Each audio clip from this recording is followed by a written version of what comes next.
In this tutorial, we're going to take a look at the gradient tool. It's a lot of fun because it helps you create blends with different colors and different transparencies. So when you click on this tool, you'll see that we get a little gradient menu up here. You can either have a linear or a radial. A linear is going to have your colors blend in a line like that. The radial has it blend in a circle like that, and you can have that circle start at different points in your page and go in different directions. So that makes it for a really cool background.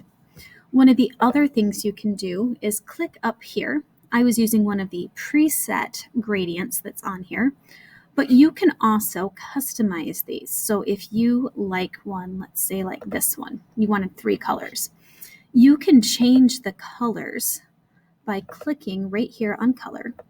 And I like a little bit deeper green.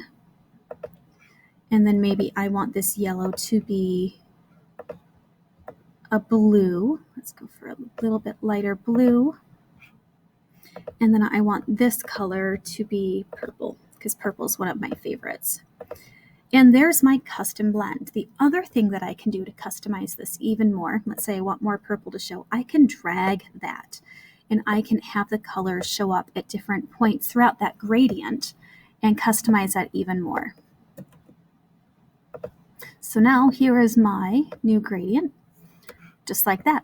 You can also change the way that it's blended. So that one was done with an overlay. You can do one where it's multiply, like that.